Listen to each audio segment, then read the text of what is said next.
எழுப்புதல் கூட்டத்திற்கு வந்திருக்கிற உங்கள் அனைவரையும் அன்போடு கூட நான் வாழ்த்தி வரவேற்கிறேன். உங்களுடைய நாட்கள் நமக்கு கிடைத்திருப்பது ஒரு பெருத்து.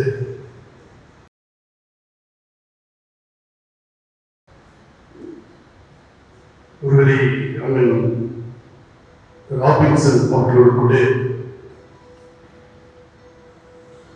குறைந்தது ஒரு 10 மாதங்களாக நான் தொடர்பு கொண்டிருந்தேன். கடைசியாக நம்முடைய ஆலயத்துக்கு கடந்த ஆண்டு ஊழியம் செய்து அனைத்து ஊழியர்களும் ஒரு மாநாட்டிலே கலந்து கொள்கிற பொழுது அந்த மாநாட்டிலே ஈட்டன் மெமோரியல் திருச்சபையை குறித்து இவருக்கு சொல்லி இருக்கின்றார்கள். அப்பொழுது ஒரு நாள் திடீரென்று அவரே எனக்கு போன் செய்து, ஐயா, உங்களையும் உங்கள் ஊழியத்தையும் உங்களுடைய திருச்சபையை குறித்து என்னோடு கூட வந்த ஊழியர்கள் மிகவும் சிறப்பாக சொன்னார்கள். ஆகவே நிச்சயமாய் நான் உங்கள் ஆலயத்துக்கு வருகிறேன் அப்படின்னு சொல்லி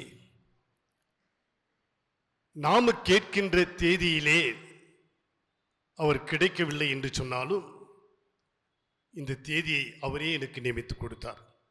அக்டோபர் 17, 18, 19 3 நாட்கள் உங்கள் ஆலயத்துக்கு வருகிறேன் என்று சொல்லி. உண்மையாகவே இந்த நாள் நமக்கு கிடைத்திருப்பது ஒரு பெருத்த ஆசீர்வாதமான ஒரு நாள். நான் ஏற்கனவே உங்களுக்கு அறிவித்துக் கொண்டே வருகிறேன், இதற்காக ஜெபித்துக் கொள்ளுங்கள், ஜபத்தோடு கூட கலந்து கொள்ளுங்கள் என்று சொல்லி. உண்மையாகவே இந்த 3 நாட்களும் நமக்கு ஆசீர்வாதமாக இருக்கும். நான் இப்பொழுது அவரிடத்தில் பேசிக் கொண்டிருந்த பொழுது நான் உங்களுக்காக, வருகிற மக்களுக்காக, திருச்சபை மக்களுக்காக நான் பாரத்தோடு கூட ஜெபிக்கிறேன். கட்டாயமாய் எல்லாருக்காக நான் ஜெபிக்கிறேன். நான் சொன்னேன், நீ கொஞ்சம் நேரத்தை ஒதுக்கி வேறு நேரத்தில் ஜெபிப்பதற்கு எங்களுக்கு உதவி செய்ய முடியுமா என்று கேட்ட பொழுது, அதை குறித்து நீங்கள் கவலைப்படாதீர்கள், நான் கட்டாயமாய் என் நேரத்தை ஒதுக்கி நான் அநேகருக்காய், தனிப்பட்ட மக்களுக்காய் நான் ஜெபிக்கிறேன் என்று சொன்னார்கள். அவர்களும் இதற்காக பாரத்தோடு கூட பல நாட்கள் ஜெபித்து இன்றைக்கு என்ற ஆலயத்துக்கு வந்திருக்கின்றார்கள்.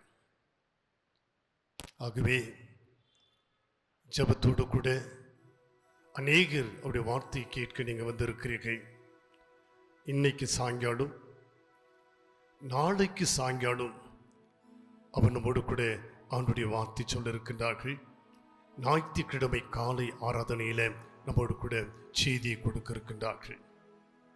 ஆகவே ஜபத்தோடு கூட நாளைக்கு நீங்கள் இன்னும் உற்சாகத்தோடு கூட உங்கள் அருகாமையில் இருக்கிற நண்பர்கள், உறவினர்களை நீங்கள் அழைத்து வாருங்கள். அவர் உங்களுக்காக ஜெபிக்க போகிறார். அது மாத்திரமல்ல, நம்முடைய திருச்சபை அல்லாத வேறு திருச்சபைகளிலிருந்து நீங்கள் அநேகர் வந்திருக்கின்றீர்கள். நான் உங்களை பார்க்கிற பொழுது மிகவும் மகிழ்ச்சியாக இருக்கிறது. உங்கள் அனைவரையும் கூட நான் வரவேற்பதில் மிகுந்த மகிழ்ச்சி அடைகின்றேன். ஜபத்தோடு கூட இந்த நாளில் நாம் ஆரம்பிக்க இருக்கின்றோம். நாம் ஒரு நிமிடம் எல்லாரும் கண்களை மூடி ஆண்டவரை நோக்கி நாம் ஜபம் செய்வோம். அன்பு நிறைந்த நல்ல ஆண்டவரே, இந்த ஆசீர்வதிக்கப்பட்டதான இந்த சாயங்கால வேளைக்காய் உமக்கு நன்றி செலுத்துகிறோம். ஆண்டவரே, இப்பொழுதும் இந்த 3 நாட்களும் ஆண்டவரே உம்முடைய திரு சமூகத்திலே வந்து உம்முடைய வார்த்தைகளை கேட்கவும், உம்முடைய கரங்களில் நாங்கள் ஆசீர்வாதத்தை பெற்றுக் கொள்ளவும், எங்கள் ஆத்துமாவுக்கு ஏற்ற ஒரு நல்ல ஆகாரத்தை நாங்கள் கேட்கவும் நீர் எங்களுக்கு ஆசீர்வாதத்தை தரவிடமா ஜெபிக்கிறோம். இந்த 3 நாட்களும் தெய்வீக பிரசன்னம் எங்களோடு கூட இருக்கட்டும். ஆண்டவரே, எங்களை ஒவ்வொருவருடைய பரிசுத்த ஆவியினால் அபிஷேகப்படுத்தும். எப்படிப்பட்ட பாரங்களோடு, கவலையோடு, கண்ணீரோடு, வேதனையோடு, உபத்திரவத்தோடு, அவமானத்தோடு இந்த இடத்துல வந்திருக்கலாம் சுவாமி, இன்னைக்கு ஒரு விடுதலை நாளா இருக்கட்டும் சுவாமி. ஆண்டவரே, தம்முடைய பிள்ளைகளுக்கு இந்த ஒரு விடுதலை நாளா இருக்கட்டும். பேசுகிற மகனை மறைத்து நீர் வெளிப்படுவீராக. அநேகருக்கு பிரயோஜனமா இருக்கட்டும் சுவாமி. உங்களுடைய பிரசன்னத்தினால் நிரப்பும் துவக்கு முதல் முடிவரை ஆவியான எங்களோடு கூட இருப்பீராக. இன்னைக்கு நாங்கள் பாடப்போகிற பாடல்கள், கேட்க இருக்கிற வார்த்தைகளை நீர் எங்களுக்கு ஆசீர்வதித்து தாரும். எங்கள் ஆண்டவர் இயேசு கிறிஸ்து மூலமாய் ஜெபிக்கிறோம் எங்கள் பரிசுத்தமுள்ள நல்ல பிதாவே, ஆமென். அன்புக்குரியவர்களே, நாம் ஒரு சில பாடல்களை பாடி முதலாவது ஆண்டுடைய நாமத்தை மகிமைப்படுத்த போகிறோம். காணிக்கை கடைசியில் எடுக்கப்பட மாட்டாது. காரணம், கடைசியிலே அவருடைய கடைசி ஜபத்தோடு கூட நாம் முடிக்க வேண்டும் என்று சொல்லி அவர்கள் கேட்டுக்கொண்டார்கள். ஆகவே அவர் பிரசங்கத்துக்கு போகிறதுக்கு முன்னாடியே காணிக்கை சேகரிக்கப்படும். கடைசியாய் அவருடைய ஒப்படைத்தலின் ஜபத்தோடு கூட ஆராதனை முடிவு பெறும். ஆகவே தயவு செய்து மனதில் கொள்ளுங்கள். இப்பொழுது நண்பர்கள் ஒரு சில பாடல்களை பாடி நாம் ஆண்டவரை மகிமைப்படுத்த போகிறோம். உண்மையாகவே நாம் கொஞ்ச நேரம், இந்த 1 மணி நேரம் நம்முடைய சிந்தைகளை எல்லாம் சற்று ஒதுக்கி வைத்துவிட்டு தெய்வ சமூகத்திலே நம்மை ஆண்டவருக்கு ஒன்று ஒப்புக் கொடுப்போம். இன்றைக்கு நீங்கள் நிச்சயமாய் அற்புதங்களை பார்ப்பீர்கள். அவர் சரியா 1 மணி நேரம் தான் ஜபத்தோடு கூட முடித்து விடுவார். ஆகவே தயவு செய்து நீங்கள் ஜபத்தோடு கூட அந்த வார்த்தைகள் கேளுங்க. கர்த்தர் நிச்சயமாய் உங்களை ஆசீர்வதிப்பார். இப்பொழுது ஒரு சில பாடல்களோடு கூட நாம் ஆண்டுடைய செய்தியை நாம் கேட்க இருக்கின்றோம். கடவுளுடைய பரிசுத்த நாமத்துக்கு ஸ்தோத்திரங்களை ஏறெடுக்கிறோம். இந்த சிறப்பான இந்த கூடுகையில் அவள் கர்த்தரை மகிமைப்படுத்தி பாடும் வண்ணமாக முதலாவது பாடலாக தொழுவத்தின் வாசல் இயேசுவையே அறியாமல் ஆடுகள் அலைந்திடுது என்ற பாடலை நாம் இப்போது சேர்ந்து பாடுவோம். திரையிலே தோன்றுகின்ற பாடலை உற்சாகமாக நீங்கள் பாடும்படியாக அழைக்கிறோம்.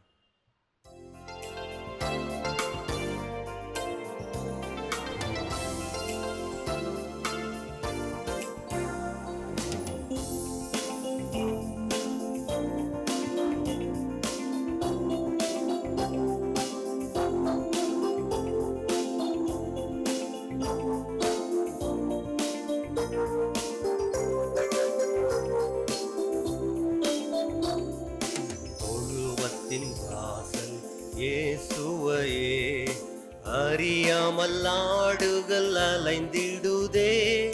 வழிகாட்டியார் நம்மில் வழிகாட்டியார், மந்தையின் நல்மேய்ப்ப அழைக்கின்றாரே.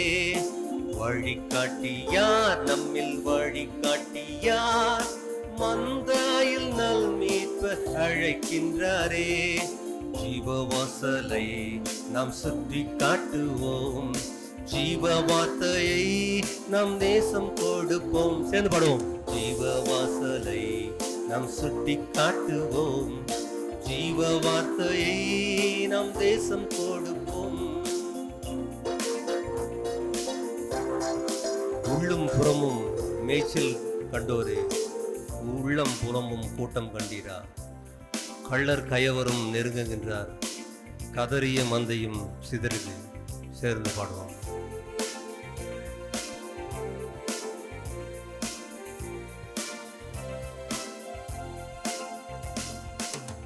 உள்ளும் புறமும் மேய்ச்சல் கண்டோரே, உள்ளம் புலமும் கூட்டம் கண்டீரா.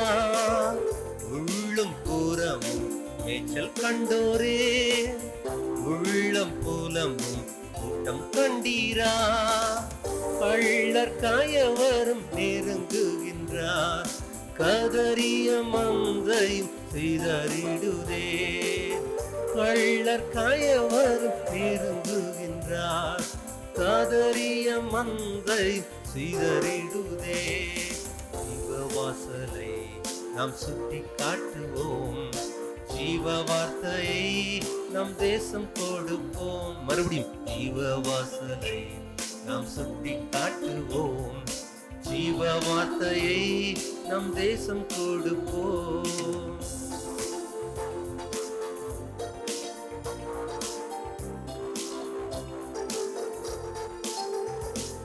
கிராமங்கள் தேவையில் தவிக்கின்றது, தேசத்தின் குடிகள் மடிகின்றது, தவணை காலமும் முடிகின்றது, வருகையின் வேளையில் விடுகின்றது. சேர்ந்து பாடுவோம். கிராமங்கள் தேவையில் தவிக்கின்றதே, தேசத்தின் குடிகள் மடிகின்றதே. கிராமங்கள் தேவையில் தவிக்கின்றதே, தேசத்தின் குடிகள் மடிகின்றதே. தவணை காலமும் முடிகின்றதே, வருகையின் வேளை விடுகின்றதே. தவணை காலமும் முடிகின்றதே, வருகையின் வேளை முடிகின்றதே.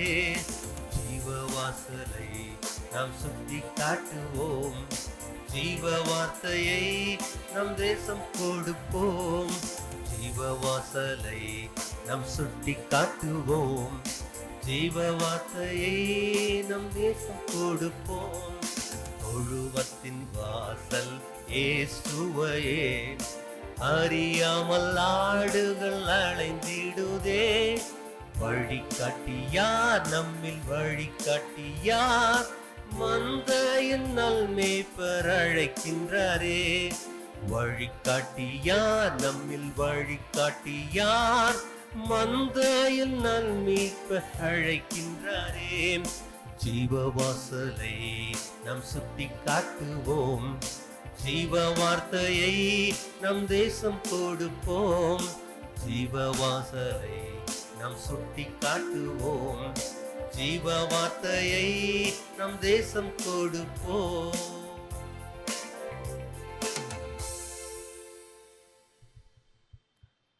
அடுத்த பாடலாக, நான் பாடும்போதும் என் உதடு கம்பீரித்து மகிழும், நீர் மீட்டு கொண்ட என் ஆன்மா ஆக்களித்து அகமகிழும் என்ற பாடலை நாம் அனைவரும் சேர்ந்து பாடுவோம்.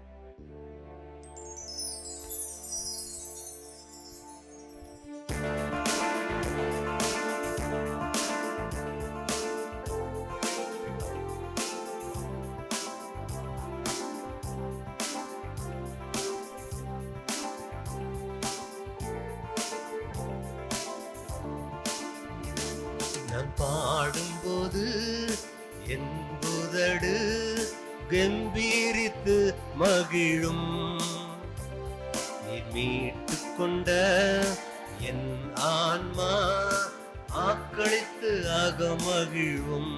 திரும்பவும் பாடுவோம். நான் பாடும்போது கம்பீரித்து மகிழும், நீர் மீட்டு கொண்ட என் ஆன்மா ஆக்களித்து அகமகிழும். நான் பாடுவேன், நான் துதிப்பேன், இரவு பகல் என் நேரம் உம் துதியால் என் நாவு நிறைந்து இருப்பதாக. நாள்தோறும் உம்மை துதிப்பேன், நம்பிக்கையோடு உம்மை துதிப்பேன். நான் பாடுவேன், நான் துதிப்பேன், இரவு பகல் என் நேரமும். நான் பாடுவேன், நான் துதிப்பேன், இரவு பகல் என் நேரமும். உம் துதியா என் நாவு நிறைந்து இருப்பதாக. உம் துதியா என் நாவு நிறைந்து இருப்பதாக. நாள்தோறும் உம்மை துதிப்பேன், நம்பிக்கையோடு துதிப்பேன். நாள்தோறும் உம்மை துதிப்பேன், நம்பிக்கையோடு துதிப்பேன். நான் பாடும்போது என் உதடு கம்பீரித்து மகிழும், நீர் மீட்டு கொண்ட என் ஆன்மா ஆக்களித்து அகமகிழும்.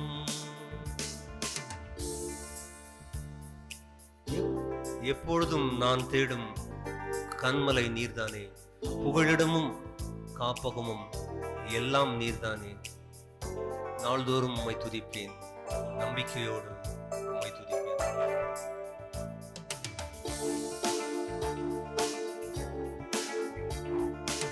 எப்போதும் நான் தேடும் கண்மலை நீர்தானே, எப்போதும் நான் தேடும் கண்மலை நீர்தானே. புகழிடமும் காப்பகமும் எல்லாம் நீர்தானே. என் புகழிடமும் காப்பகமும் எல்லாம் நீர்தானே. நாள்தோறும் உம்மை துதிப்பேன், நாள்தோறும் உம்மை துதிப்பேன், நம்பிக்கையோடு துதிப்பேன். நாள்தோறும் உம்மை துதிப்பேன், நம்பிக்கையோடு துதிப்பேன். நான் பாடும்போது என் உதடு கெம்பீரித்து மகிழும். என் மீட்டுக் கொண்ட என் ஆன்மா ஆக்களித்து அகமகிழும். கருவறையில் இருக்கும்போது கர்த்தர் என்னை பராமரித்தீர். குறைவின்றி குழந்தையாக வெளியே நீர் கொண்டு வந்தீர். நாள்தோறும் உம்மை துதிப்பேன், நம்பிக்கையோடு உம்மை துதிப்பேன். சேர்ந்து பாடுவோம். கருவறையில் இருக்கும்போது கர்த்தர் என்னை பராமரித்தீர். சேர்ந்து பாடுங்க. கருவறையில் இருக்கும்போது கர்த்தர் என்னை பராமரித்தீர். குழந்தையாக வெளியே நீர் கொண்டு வந்தீர். ஒரு குறைவின்றி குழந்தையாக வெளியே நீர் கொண்டு வந்தீர். நாள்தோறும் உம்மை துதிப்பேன், நம்பிக்கையோடு துதிப்பேன். நாள்தோறும் உம்மை துதிப்பேன், நம்பிக்கையோடு துதிப்பேன். நான் பாடும்போது என் உதடு கெம்பீரித்து மகிழும். நீர் மீட்டுக் கொண்ட என் ஆன்மா ஆக்களித்து அகமகிழும்.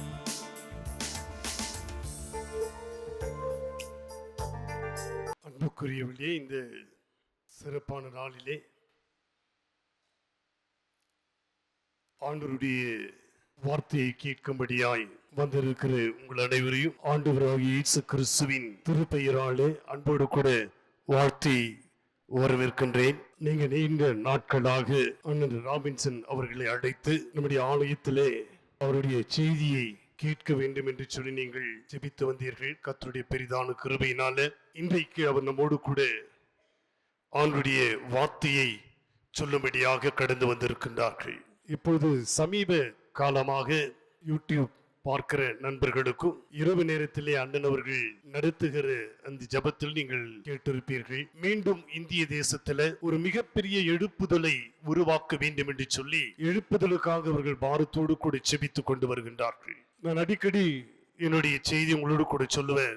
மீண்டும் திருச்சபை 1ஆம் நூற்றாண்டு திருச்சபையை திரும்பி பார்க்க வேண்டும் என்று சொல்லி. இப்ப இருக்கிற திருச்சபை கிறிஸ்தவம் ஒரு மாதிரி ரொம்ப பேஷன் கிறிஸ்டியனா மாறிட்டோம். ஆகவே 1ஆம் நூற்றாண்டு திருச்சபை எப்படி உருவாக்கப்பட்டதோ அந்த சூழல் மீண்டும் நம்ம தேசத்திலே கொண்டு வருகிற பொழுதுதான் எழுப்புதலை பார்க்க முடியும் என்று சொல்லி அதற்காக இவரோடு கூட பணியாற்றுகிற நண்பர்கள் இணைந்து ஒவ்வொரு நாளும் பாரத்தோடு கூட ஜெபித்துக் கொண்டு வருகிறார்கள். ஆகவே இந்த நாளிலே நிறைய வேலைகள் அவர் சொன்னார். எங்கேயுமே கன்வென்ஷனுக்கு போறதில்லை, நம்முடைய வற்புறுத்துதலினாலே அன்புனாலே நம்முடைய ஆலயத்திற்கு வந்திருக்கின்றார்கள். ஆகவே இந்த நாளில் அவர் வந்திருப்பது பெருத்த மகிழ்ச்சி. நம்ம எல்லாரும் அவரை அன்போடு கூட வரவேற்கும்படியா நம் கரங்களை தட்டி அவர் உற்சாகத்தோடு கூட நாம் வரவேற்போம். தயவு செய்து நீங்கள் உங்களுடைய செல்போன்கள்லாம் ஆஃப் பண்ணிட்டு கொஞ்ச நேரம் இவ்வளவு நேரம் உலக சத்தங்கள் எல்லாம் கேட்டோம். இப்ப ஆண்டுடைய சத்தத்தை கேட்க கொஞ்ச நேரம், 1 மணி நேரம் நம்முடைய சிந்தைகளை, நேரத்தை தேவ சமூகத்தில் ஒப்புக் கொடுப்போம். மீண்டும் ஒரு விசை அண்ணன் அன்போடு கூட வரவேற்று நான் என்னுடைய கரங்களிலே நான் ஒப்புக் கொடுக்கின்றேன். ஆண்டவருக்கு நன்றி சொல்லுவோம். அல்லேலூயா. ஆண்டவருடைய பெரிதான இரக்கத்தினாலும் கிருபையினாலும் இன்றைக்கு மாலையில் ஆண்டவர் நம்மை ஆலயத்திற்கு கொண்டு வந்திருக்கிறார். இன்றைக்கும் நாளைக்கும் மாலையில் 2 நாட்கள் உங்களோடு கர்த்தருடைய சுவிசேஷத்தை பிரசங்கிக்கவும் உங்களுக்காக ஜெபிக்கவும் ஆண்டவர் எங்களை இன்றைக்கு மாலையில் அனுப்பினார். ஆண்டவர் ஸ்தோத்திரம். இந்த நாட்களில் இது உங்கள் சபைக்காக நடத்தப்படுகிற ஒரு கூட்டம். பொதுவாக பல கூட்டங்களுக்கு நாங்கள் போவது உண்டு. பொதுவான முகாம்கள், பொதுவான கூட்டங்கள், பல தரப்பட்ட சபைகள் சேர்ந்து நடத்துகிற கூட்டங்கள்.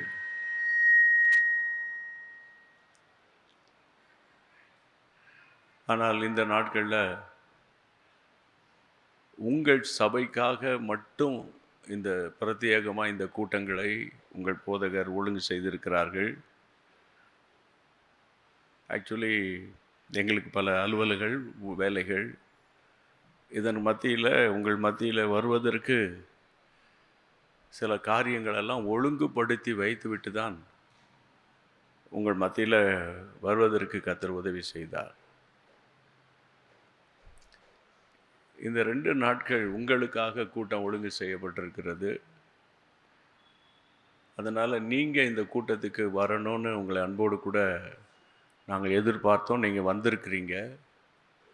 ஆனால் இன்னும் நிறைய விசுவாசிகள் உங்கள் சபையில் இருக்கிறாங்க. கடைசி காலத்தில் வந்திருக்கிறோம். இந்த நாட்களில் நமக்கு வேண்டிய ஒரு ஆசீர்வாதத்தையும், இந்த நாட்களில் நமக்கு வேண்டிய ஒரு தெளிவான சத்தியத்தை நீங்கள் புரிந்து கொள்ள வேண்டும். ஒரு நிமிஷம் தலைகளை தாழ்த்தி ஜெபம் பண்ணுவோம்.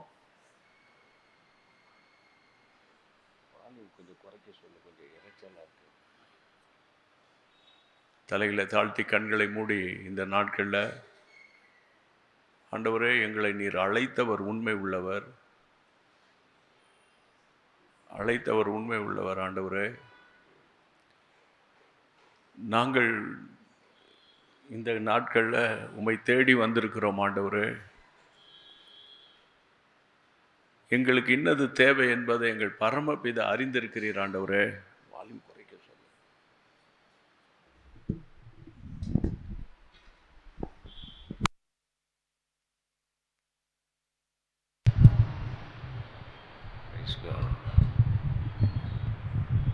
கொஞ்சம் வால்யூம் குறைங்க பிரதர், எக்கோவுக்கு வால்யூம் குறைங்க. Prize card. நம்மில் யாராவது ஒருவர் சத்தத்தை உயர்த்தி, ஆண்டவரே இன்றைக்கு சாயங்காலம் எங்கள் மத்தியில் நீர் கிரியை செய்ய வேண்டும் ஆண்டவரே, எங்களுக்கு இன்னது தேவை என்பதை எங்கள் ஆண்டவர் அறிந்திருக்கிறீரப்பா, அதனால் எங்களுக்கு தேவையான ஆகாரத்தை இன்று தாரும் என்று நம்மில் யாராவது ஒரு சகோதரன் அல்லது ஒரு சகோதரி எழும்பி நின்று ஜெபிக்க நான் உங்களை அன்போடு கேட்கிறேன்.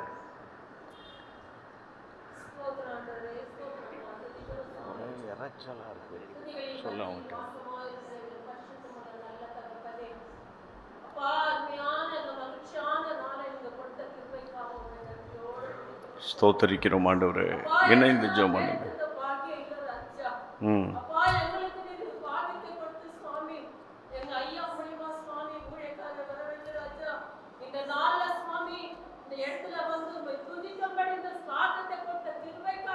ஆமென், ஆமென்.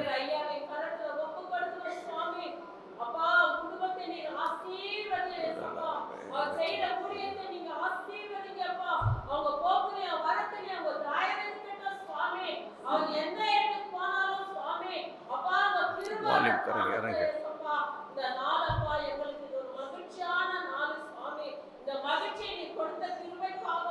ஸ்தோத்திரம் ஆண்டவரே. ஸ்தோத்திரிக்கிறோம் ஆண்டவரே. அப்பா, நீர் இந்த இடத்துல அசைவாடும், பரிசுத்த ஆவி அசைவாடும் சுவாமி. ஒவ்வொருவருக்கும் இது பிரயோஜனமாக இருக்கட்டும் இயேசப்பா. அப்பா, நாங்க வந்து வீணா போகாதபடி அப்பா, உங்க கிருபை, உங்க சமாதானம், உங்க தயவு இந்த இடத்துல இருக்கட்டும் இயேசப்பா. வந்திருக்கிற ஐயாவின் கரத்துல ஒப்பு கொடுக்கிற சுவாமி, அவர் கொடுக்க போற சத்தியத்தை எங்க கரத்துல ஒப்பு கொடுக்கிறப்பா. அநேகருக்கு இது ஒரு பிரயோஜனமாக இருக்கட்டும் சுவாமி. அவங்க குடும்பத்தை நீங்க ஆசீர்வதிங்க இயேசப்பா. வந்திருக்கிற ஊழியக்காரர் ஒவ்வொருவரையும் நீங்க பலப்படுத்துங்க. இயேசுவின் நாமத்தில் ஜெபிக்கிறோம் ஆண்டவரே. முடிவு வரையும் உங்க பிரசன்னம் இந்த இடத்துல இருக்கட்டும்ப்பா. எல்லாவற்றையும் உங்க பாதத்தில் அர்ப்பணிக்கிறோம் சுவாமி. துதி, கன, மகிமை எல்லாம் நமக்கு ஒருவருக்கே செலுத்துகிறோம் ராஜா. இயேசுவின் மூலம் வேண்டுகிற எங்கள் ஜீவனுள்ள நல்ல தகப்பனே. ஆமென். தகப்பனே, நாங்கள் உம்மை ஸ்தோத்தரிக்கிறோம். இந்த ஆசீர்வாதமான மாலை பொழுதுக்காக உமக்கு ஸ்தோத்திரம் ஆண்டவரே. 2 நாட்கள் இந்த சபையினுடைய எழுப்புதலுக்காக ஆண்டவரே, இந்த சபையினுடைய மாற்றத்திற்காக ஆண்டவரே, ஆத்துமாக்களுடைய சரியான மனம் திரும்புதலுக்காக, இந்த மக்களுடைய ஒவ்வொரு குடும்பத்தில் இருக்கிற பிரச்சனைகளை கர்த்தர் பேசி ஆண்டவரே, இந்த நாட்களில் நீர் ஒரு பெரிய ஒரு மாற்றத்தை ஏற்படுத்தும்படி நாங்கள் ஜெபிக்கிறோம். உம்முடைய கைகளை ஒப்பு கொடுக்கிறோம் ஆண்டவரே. எங்கள் கர்த்தர் ஜெபத்தை கேட்டு நீர் வழி நடத்த போகிற கிருபைக்காக ஸ்தோத்திரம். உம்முடைய பரிசுத்த நாமம் மகிமைப்படட்டும். இயேசுவின் நாமத்தில் ஜெபிக்கிறோம் பிதாவே. ஆமேன், ஆமேன். இந்த நாட்களில் நான் உங்கள் மத்தியில் வருவதற்கு காரணமாக இருந்த ஆண்டவரை மகிமைப்படுத்துகிறேன். அதிகமாக வலியுறுத்தி என்னை அன்போடு அழைத்த இந்த சபையின் போதகர் கர்த்தருடைய தாசன் வில்சன் ஐயா அவர்களுக்கு நன்றி சொல்லுகிறேன். இந்த சபையை நிர்வகித்து நடத்துகிற கமிட்டி மெம்பர்ஸுக்காக ஸ்தோத்திரம். இந்த சபையினுடைய அங்கத்தினர்களுக்காக நான் ஆண்டவருக்கு நன்றி சொல்லுகிறேன். கொஞ்ச நேரம் நம்ம ஜெபம் பண்ணுவோம். ஜெபந்தான் முக்கியம். அப்போஸ்தலர் 9ஆம் அதிகாரம், பைபிளை கொண்டு வந்தவங்களாம் கொஞ்சம் திருப்புங்க. 9ஆம் அதிகாரம்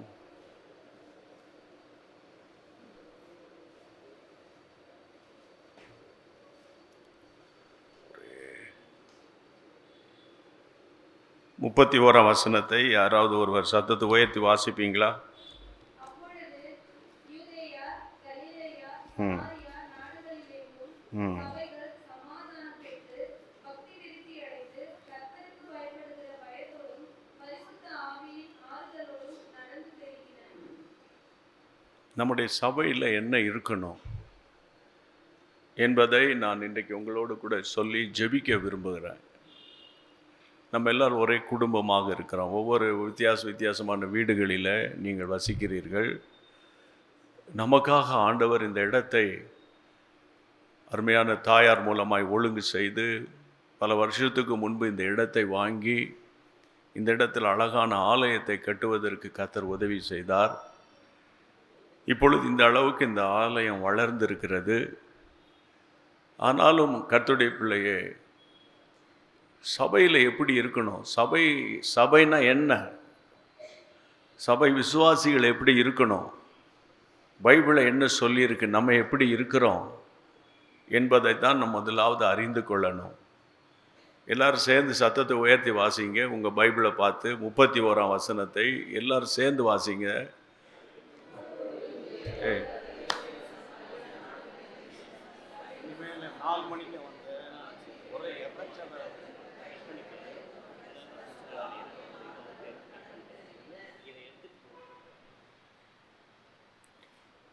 சபைகளில் இருக்க வேண்டிய மிக முக்கியமான ஒரு காரியம், ஒன்று, யூதேயா, கலிலேயா, சமாரியா நாடுகளில் உள்ள சபைகள் சமாதானம் பெற்று, ஒன்று சபையில் சமாதானம் இருக்கணும்.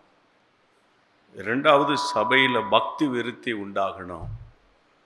3வது சபையில் இருக்க வேண்டிய காரியம் கர்த்தருக்கு பயப்படுகிற பயம் இருக்கணும். 4வது சபையில் பரிசுத்த ஆவியானவருடைய ஆறுதல் இருக்கணும். இந்த 4 காரியங்கள் சபையில் இருக்கணும். ஒன்று, சபையில் சமாதானம் இருக்கணும். சபை என்றால் நான் கட்டிடத்தை பற்றி பேசவில்லை. சபை என்றால் கட்டிடத்தை பற்றி பேசவில்லை. சபையில் வந்திருக்கிற விசுவாச குடும்பங்களை பற்றி நான் பேசுகிறேன். நம்ம எல்லாரும் கிறிஸ்தவர்கள், இந்த ஆலயத்தில் அங்கத்தினராக இருக்கிறீங்க. ஆண்டவர் உங்களை தெரிந்து கொண்டிருக்கிறார். அப்போ நம்முடைய சபையில் முதலாவது சமாதானம் இருக்கணும். எப்போ ஆலயத்துக்கு போவோம் வாருங்கள் என்று மக்கள் ஆர்வமாக சபைக்கு ஓடி வராங்களா? சபையில் ஒவ்வொரு ஆராதனை சமாதானமாக இருக்குதா என்பது ஒன்று முக்கியம். ஆண்டவராய் இயேசு சொன்னார், என்னுடைய சமாதானத்தை நான் உங்களுக்கு தருகிறேன், உலகம் தருகிற பிரகாரமாய் அல்ல என்று இயேசு சொன்னார். அப்போ இந்த நாட்களில் நம்முடைய சபைக்கு வரும்போது, ஆலயம் முடிஞ்சு போகும்போது ஒரு சமாதானத்தோடு நம்ம போகணும். அதுதான் ரொம்ப முக்கியம். ஒன்று, சபையில் சமாதானம் இருக்கணும். சபையில் சமாதானம் இருந்துச்சுன்னா உங்கள் வீட்டுக்குள்ளே ஒரு சமாதானம் இருக்கும். உங்கள் வீட்டுக்குள்ளே சமாதானம் இருக்கும். ஒன்று சமாதானம். ரெண்டாவது, அந்த வசனத்தில் படிக்கிறோம், பக்தி விருத்தி அடைந்து. சபை பக்தி விருத்தி அடையணும். நாளுக்கு நாள் சபை பெருகணும், வளரணும். அப்போஸ்தலர் 2ஆம் அதிகாரம் கடைசி வசனத்தை நீங்கள் வாசித்து பார்த்தீங்கன்னா, ரட்சிக்கப்படுகிறவர்களை கர்த்தர் அனுதினமும், பைபிளை பாருங்கள், 2ஆம் அதிகாரம், அப்போஸ்தலர் 2ஆம் அதிகாரம், அப்போஸ்தலர் அந்த புத்தகத்தில் 2ஆம் அதிகாரம், நீங்கள் கடைசி வசனத்தை ஒருத்தர் வாசிங்க பார்ப்போம்.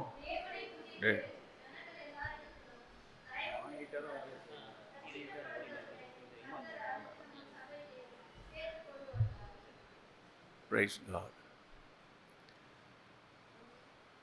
ரட்சிக்கப்படுகிறவர்களை கர்த்தர் அனுதினமும் சபையில் சேர்த்து கொண்டு வந்தார். அப்போ ஒவ்வொரு நாளும் சபையில் மக்கள் ரட்சிக்கப்பட்டாங்க, மனம் திரும்பினாங்க. உங்கள் பாஸ்டரையா சொன்னாங்கல்ல, நம்முடைய சபை ஆதி திருச்சபைக்கு மாறணும்னு. அப்போ சபையில் ரட்சிக்கப்படுகிற மக்களுடைய எண்ணிக்கை பெருகணும். பெருகியிருக்கா? நான் வந்தவொடனே உங்கள் சபையில் உங்களுடைய அங்கத்தினரை பற்றி கேட்டேன். எவ்வளோ பேர் உங்கள் சபையின் அங்கத்தினர்? அவ்வளோ அங்கத்தினரும் இன்றைக்கி வரல.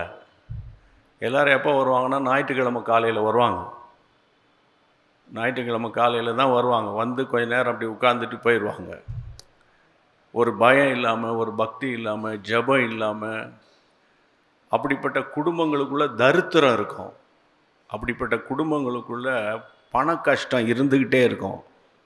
அப்படிப்பட்ட குடும்பங்களுக்குள்ள சண்டைகள் இருந்துக்கிட்டே இருக்கும். அப்படிப்பட்ட குடும்பங்கள் விருத்தி அடைவது ரொம்ப கஷ்டமாக இருக்கும். ரொம்ப கஷ்டமாக இருக்கும்.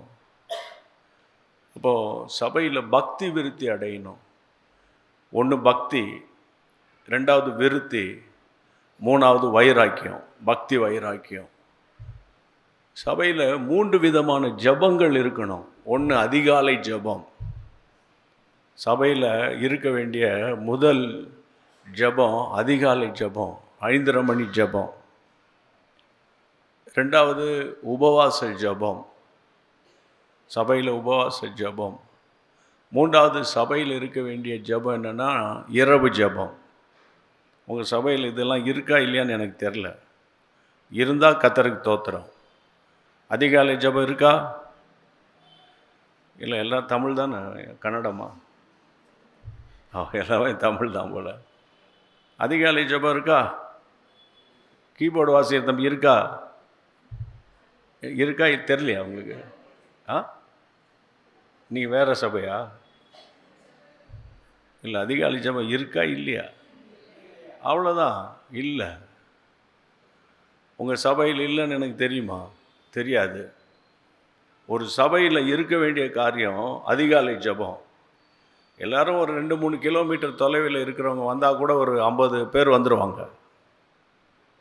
ஒன்று, சபையில் அதிகாலை ஜபம் 5லேருந்து 6 மணி வரைக்கும் ஜபம் நடக்கணும். ரெண்டாவது, சபையில் உபவாச ஜபம், அது இருக்கும் நம்புகிறேன். இல்லை, ஒவ்வொரு வாரமும் வெள்ளிக்கிழமை அந்த உபவாச ஜபத்துக்கு ஒரு 100 பேராவது வருவாங்களா? வரமாட்டாங்கம்மா? எத்தனை பேர் வருவாங்க? ஒரு 60-70 பேர் வருவாங்களா? 20 பேரா? ஸ்தோத்திரம்.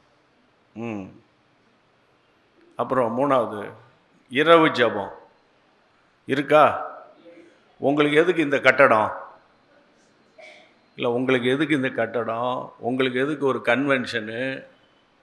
நான் ஏற்கனவே அவங்ககிட்ட சொன்னேன், என்னை கூப்பிடாதீங்க. நாங்கள் வர்றதுக்கு எனக்கு உண்மையில் அந்த தேவ மனுஷனுடைய பாரத்தினால, அவங்களுடைய தாகத்தினால தான் நான் வந்தேன். இப்போ எல்லாருமே கிறிஸ்தவங்க தானே? இல்லை, எல்லாருமே கிறிஸ்தவங்க தானே? அப்போ அதிகாலை ஜெபம் இல்லை, எழும்புறதே 8 மணிக்கு நீ எழும்புவ. புரியுதா? ஒருவேளை ஸ்கூலுக்கு போகணுன்னா சீக்கிரமாக எழும்பணும். ஸ்கூல் இல்லை, ஒன்றும் இல்லைன்னா 9 மணிக்கு வரைக்கும் தூங்கிட்டு கிடப்பீங்க. ஏன்னா உபவாச ஜெபத்துக்கு 20 பேர் வருவாங்களாம். மற்ற வேணால் வெட்டி முறிக்கிறீங்களா?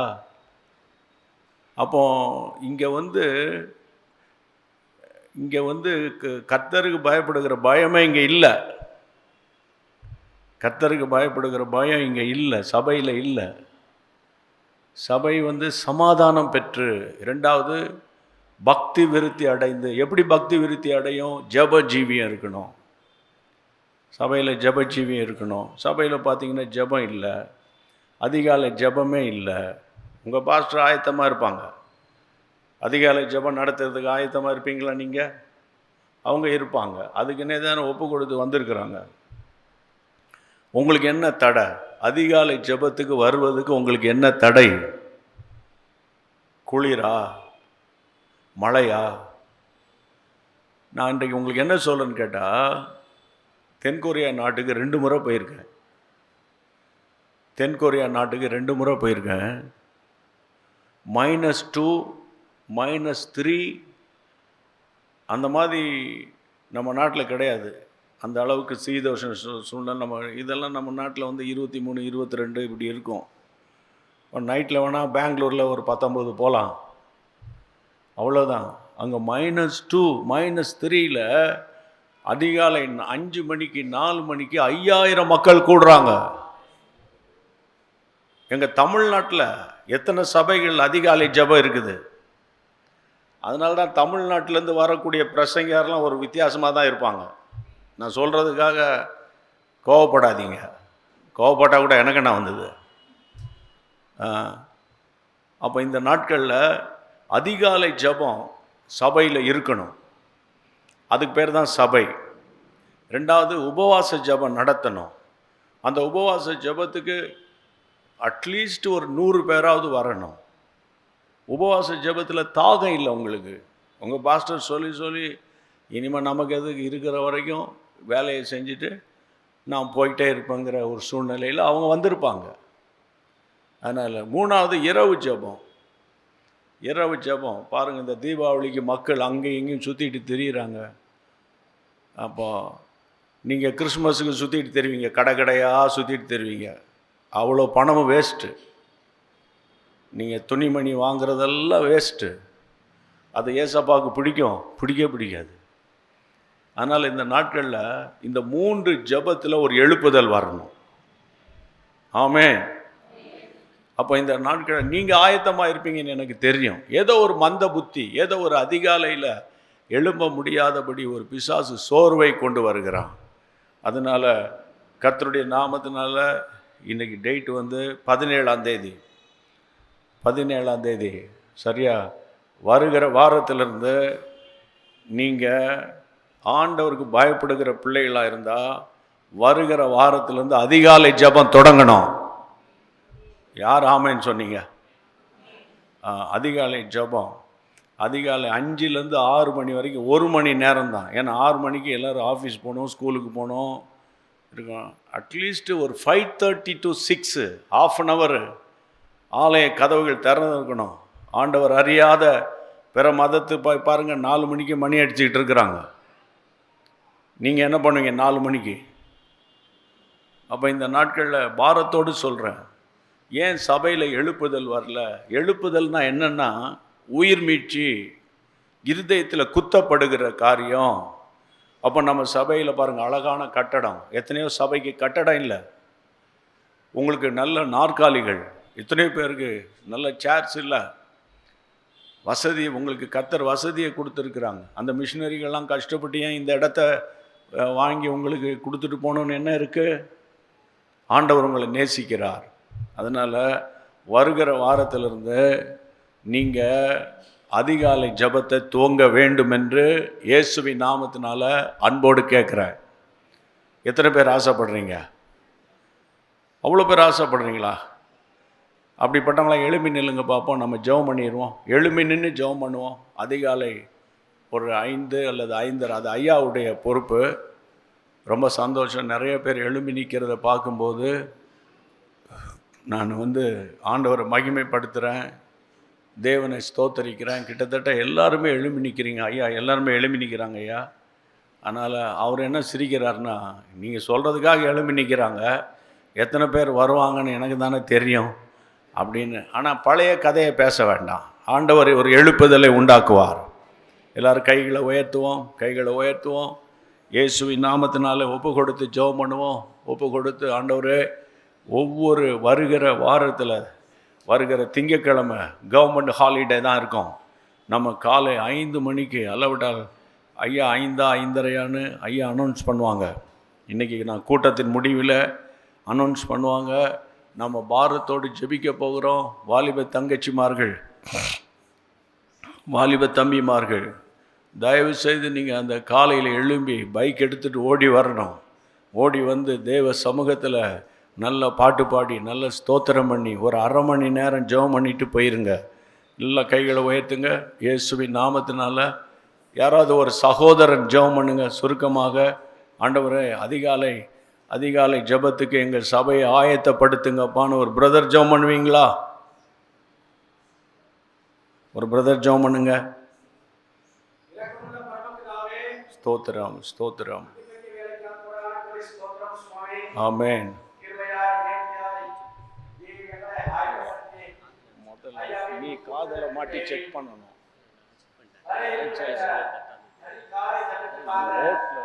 ரோட்ல இருக்கிற பைக் ஆன் தான்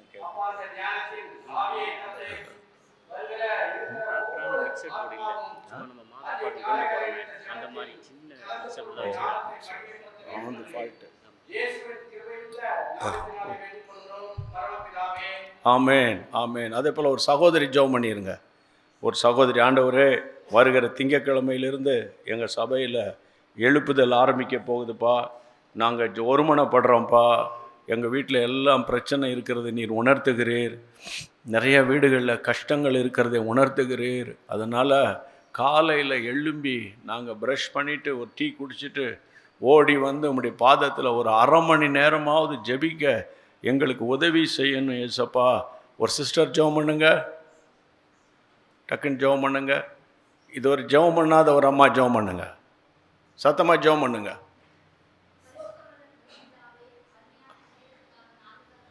ஆமென்.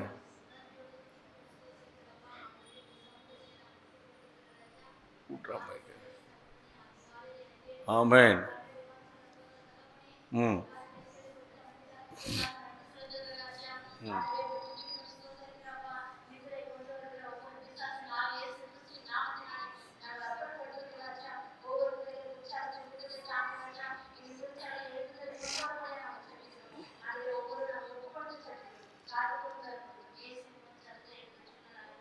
ஆமென், ஆமென், ஆமென், ஆமென். அப்படியே நம்ம ஜெபம் பண்ணுவோம் நின்றுட்டு இருக்கும்போது.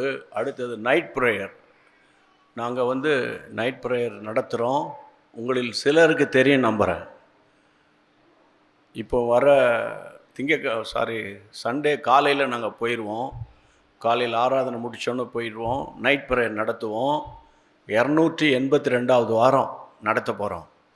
282nd ஸ்தோத்திரம்.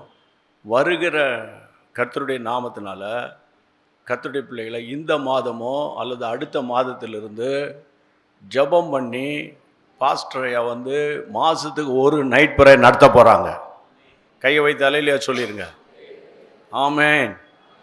அது ஃபஸ்ட் வீக்கோ செகண்ட் வீக்கோ 4th வீக்கோ கமிட்டியில் பேசி அல்லது எப்படியோ இன்றைக்கு நாளைக்குள்ளே அவங்க பேசிடுவாங்க. நாளைக்கு சாயந்தரம் அனௌன்ஸ் பண்ணுவாங்கன்னு விசுவாசிக்கிறேன். ஆனால் அதிகாலை ஜெபம் மண்டையிலேருந்து நம்ம ஆரம்பிச்சிருவோம். சரியா? மண்டையிலேருந்து ஆரம்பிச்சிருவோம். இப்போ எல்லோரும் கைகளை உயர்த்தி ஜெபம் பண்ணுவோம். ஆண்டவரே, நைட் ப்ரேயருக்காக நாங்கள் ஜெபம் பண்ணுறோம். இயேசுவின் நாமத்தினால நீர் இரவெல்லாம் ஜெபம் பண்ண நீர் ஆண்டவரே, அதே போல் நாங்களும் விழித்திருந்து ஜெபிக்கக்கூடிய கிருபை எங்களுக்கு தாரோம். உம்முடைய அன்பின் கைகளில் ஒப்பு கொடுக்குறோம்.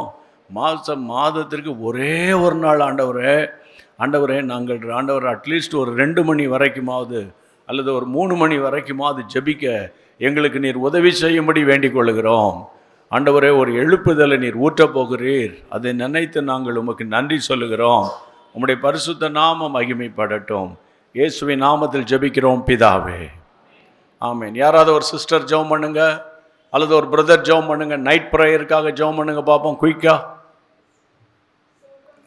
ஆமேன், ஆமேன், ஆமேன்.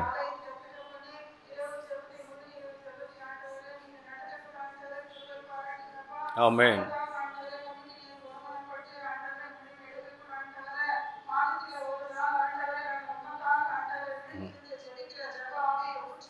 ஊற்றுங்க ஆண்டவரே.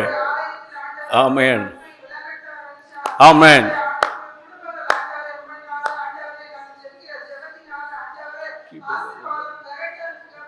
ஆமேன்,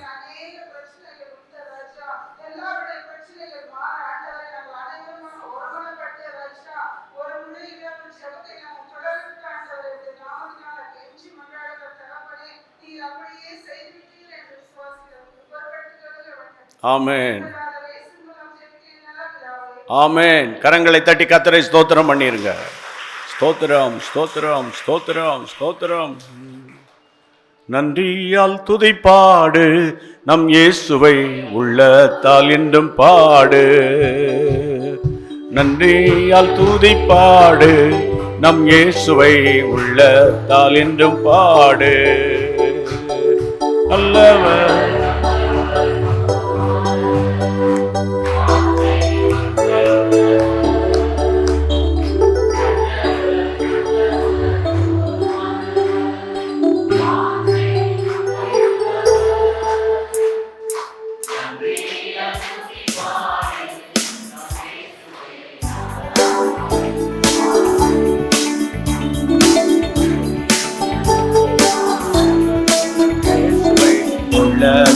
என்றும் பாடு. எரிகோ மதிலும் முன்னே வந்தாலும்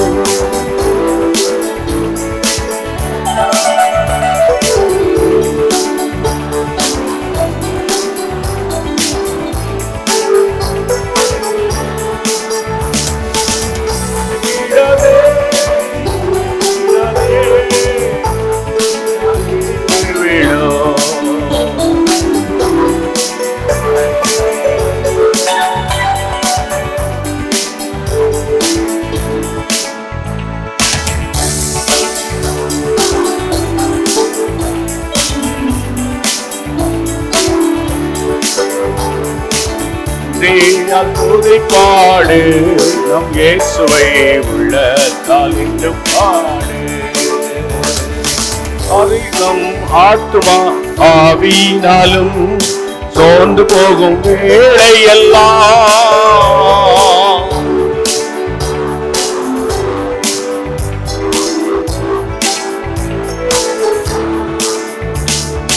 துதி சத்தத்தால் உள்ளம் நிறைந்தால்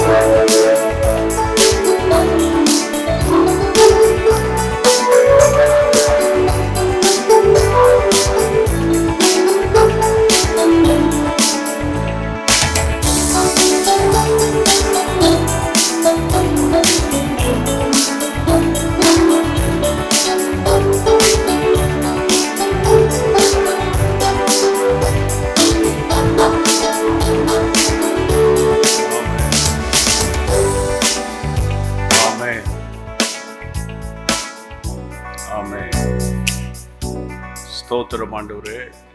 இந்த மாலை நேரத்தில் நாங்கள் 2 டிசிஷன் எடுத்திருக்கிறோம் ஆண்டவரே. ஒன்று அதிகாலை ஜெபம், இன்னொன்று இரவு ஜெபம். இந்த 2 தீர்மானங்களுக்காக உமக்கு ஸ்தோத்திரம் ஆண்டவரே. இந்த 2 தீர்மானங்களுக்காக நாங்கள் உமக்கு நன்றி சொல்லுகிறோம். தாகத்தோடு உம்முடைய பிள்ளைகள் ஜெபம் பண்ணினார்கள். ஜெபத்தை கர்த்தர் கேட்டதற்காக ஸ்தோத்திரம். ஆண்டவரே, திங்கட்கிழமையிலிருந்து ஆண்டவரே உம்முடைய பிள்ளைகள் அதிகாலையில் எழும்பி கர்த்தாவே உம்மை போல ஆண்டவர் ஆலயத்துக்கு ஓடி வந்து 5 மணிலேருந்து 5:30 மணி வரைக்கும், அல்லவிட்டால் 5:30 மணிலேருந்து 6 மணி வரைக்குமாவது நல்ல பாட்டு பாடி ஜெபிக்க உம்முடைய பிள்ளைகளுக்கு உதவி செய்யும். அதே போல் இரவு ஜெபம், ஒருவேளை இந்த மாதம் கடைசி வாரம் அல்லவிட்டால் எப்படி இப்போ நம்முடைய பாஸ்டர் ஆண்டவர் எங்கள் வில்சன் ஐயாவுடைய இருதயத்தில் கர்த்தர் என்ன காரியத்தை உணர்த்துகிறீரோ அதை செய்து முடிக்க உதவி செய்யும். எங்களோடு கர்த்தர் பேசும். இயேசுவின் நாமத்தில் ஜெபிக்கிறோம் பிதாவே, ஆமென். நன்றி. உட்காருங்கள். ஆண்டவர் ஸ்தோத்திரம்.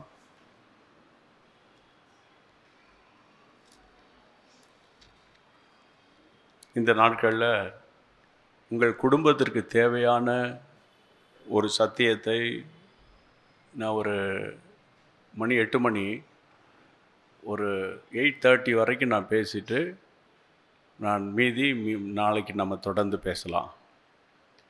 நியாயாதிபதிகளின் புத்தகம், ஜட்ஜஸ் சாப்டர் 2, நியாயாதிபதிகள் 2ஆம் அதிகாரம் 8, 9, 10.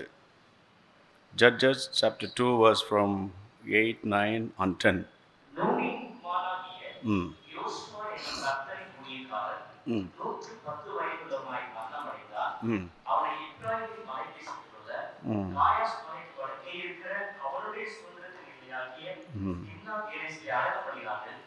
அக்காலத்தில் இருந்த அந்த சந்ததியார் எல்லாரும் தங்கள் பிதாக்களுடன் சேர்க்கப்பட்ட பின்பு கர்த்தரையும் அவர் இஸ்ரவேலுக்காக செய்த கிரியையும் அறியாத வேறொரு சந்ததி அவர்களுக்கு பின் எழுந்தது.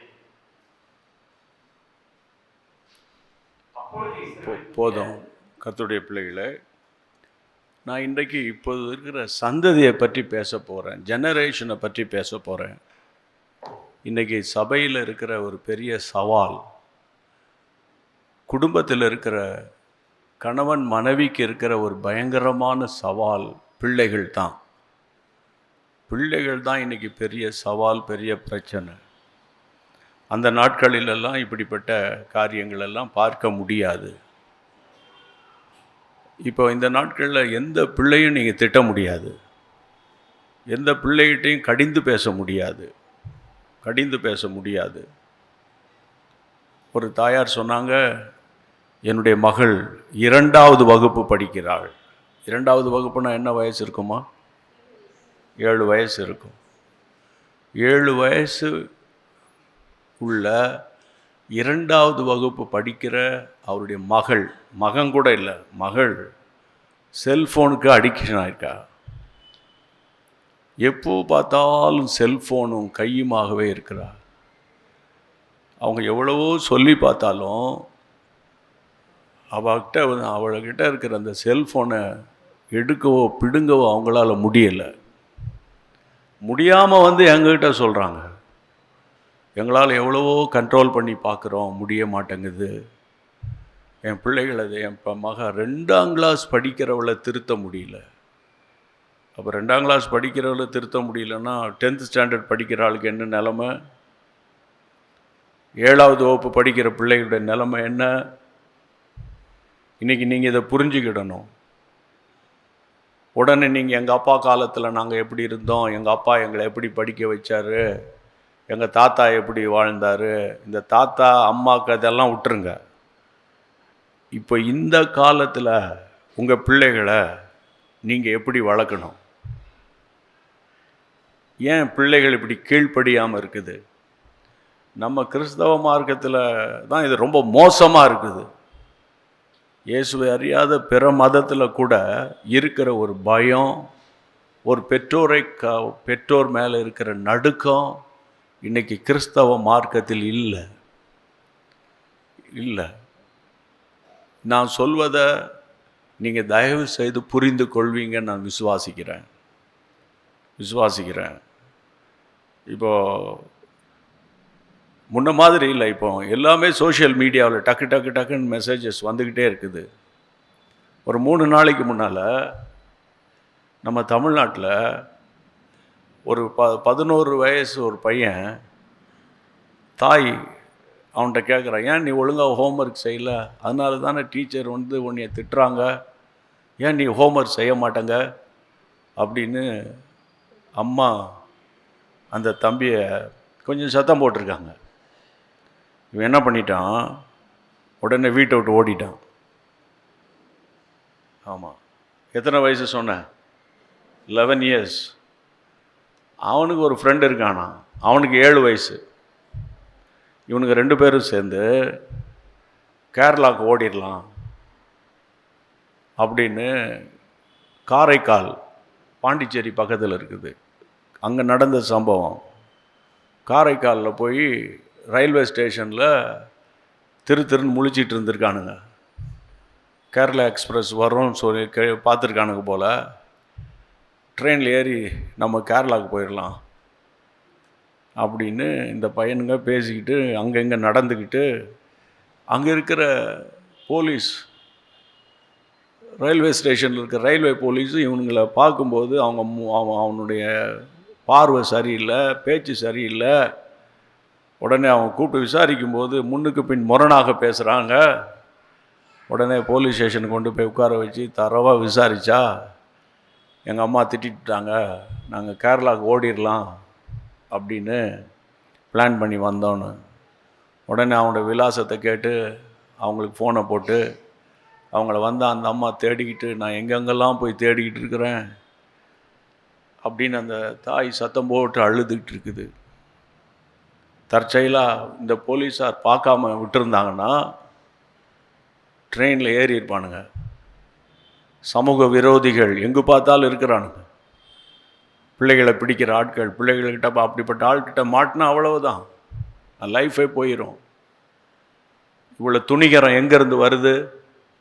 இவ்வளோ துணிகரம் 7ஆம் கிளாஸ் 8ஆம் கிளாஸ்லேயே லவ் அஃபேர்ஸ். சின்ன சின்ன பசங்கள்லாம் இன்றைக்கி ஆண்களோடு தவறான விதத்தில் பழகிற காரியம். நேற்று நைட்டு ஒரு பொண்ணை கூட்டிகிட்டு வராங்க, நைட்டு 8 மணிக்கு ஒரு பொண்ணை கூட்டிகிட்டு வராங்க எங்கள் ப்ரேயர் சென்டருக்கு. என்ன டிப்ரெஷனில் இருக்கிறான்னு. இவன் புதுசாக நம்ம ஊரில் பேசுகிறது டிப்ரெஷன், இப்போ தான் பேசுகிறோம் நம்ம ஊரில். நான் வந்து உலக நாடுகளுக்கெல்லாம் போயிட்டு வர ஆள். சுமார் ஒரு 37-40 நாடுகளுக்கு நான் ட்ராவல் பண்ணியிருக்கேன். 20 ஆண்டுகளுக்கு முன்பாகவே அமெரிக்கா, இங்கிலாந்து போன்ற நாடுகளில் டிப்ரெஷன் என்ற வார்த்தையை சொல்லுவாங்க. நம்ம ஊரில் அப்போல்லாம் டிப்ரெஷன் கிடையாது. அடி உதவுற மாதிரி அண்ணன் தம்பி உதவ மாட்டோம்பாங்க. அதனால் அந்த மாதிரி அடி விழும். அந்த நாட்களில் டிப்ரெஷன்லாம் பஞ்சாக பறந்து போயிடும். இந்த நாட்களில் அப்படி கிடையாது. ஆனால் யாரை பார்த்தாலும் டிப்ரெஷன், அக்காவை பார்த்தாலும் டிப்ரெஷனு, தங்கச்சியை பார்த்தாலும் டிப்ரெஷனு. நேற்று ஒரு 10ஆவது வகுப்பு படிக்கிற ஒரு பிள்ளைய கூட்டிகிட்டு வராங்க. என்னன்னு கேட்டேன், டிப்ரெஷன். நீ உட்காருங்க அப்படின்னு அவளை தனியாக கூப்பிட்டு போய் கொஞ்சம் ஒரு 10 அடி தூரத்தில் உட்கார வச்சு பேசுனா லவ் மேட்டர். இதுதான் இன்றைக்கி பிசாசு தலை விரித்து ஆடுது. ஆலயத்துக்குள்ளேயும் ஆடுது, பள்ளிக்கூடங்கள்லேயும் ஆடுது, கல்லூரியிலையும் இந்த பிசாசு ஆடுது. அதுக்கு காரணம் இன்ஸ்டாகிராம். அதுக்கு காரணம் என்னது? இன்ஸ்டாகிராம். பெற்றோர்களுக்கு நான் எச்சரிப்பு சொல்கிறேன். என் பசங்க வந்து ஒழுங்காக படிக்கிறாங்க, என் பசங்க அமைதியாக இருக்காங்க. அமைதியாக இருக்கிறானாலே டேஞ்சர் தான் அர்த்தம். அமைதியாக இருக்கிறாங்கனாலே அவன் வேற எங்கேயோ பழகிக்கிட்டு இருக்கிறான்னு அர்த்தம். இன்றைக்கி சபைகளில் இதெல்லாம் சர்வசாதாரணமாக நடந்துக்கிட்டு இருக்குது. இந்த வயசான தாத்தா பாட்டி அம்மாவுக்கெல்லாம் நல்ல நமக்கு கல்யாணம் பண்ணி கொடுத்துட்டோம்ப்பா அப்படி நினைக்காதீங்க. உங்கள் பேர பிள்ளைகளுக்காக போராடி ஜெபிக்க வேண்டிய ஒரு காலம் இந்த நாட்களில். அப்புறம் அந்த பிள்ளையோடு பேசி அவளோடு பேசி அவளுக்கு கவுன்சிலிங் கொடுத்து ஒப்பு கொடுத்து அவளை ஜெபிக்க வச்சு அதுக்கப்புறம் நான் அவளை வீட்டுக்கு அவங்க அப்பா அம்மாக்கிட்ட அனுப்பினேன். இந்த மாதிரி நிறைய ஸ்டோரிஸ், நிறைய காரணம். இன்றைக்கி வந்து செல்ஃபோன் அடிக்ஷன் வந்து ரொம்ப பயங்கரமாக இருக்குது. Cellphone addiction. அப்போது இதுக்கும் இன்றைக்கி நான் பிரசங்கம் பண்ணுறதுக்கும் ரொம்ப தொடர்பு இருக்குது. நியாயாதிபதிகளின் புத்தகம் 2ஆம் அதிகாரத்தில் 8ஆம் வசனத்தில் படித்தோம். நூனின் குமாரனாகிய யோசுவா கர்த்தரின் ஊழியக்காரன் 110 வயதில் மரணம் அடைந்தார்.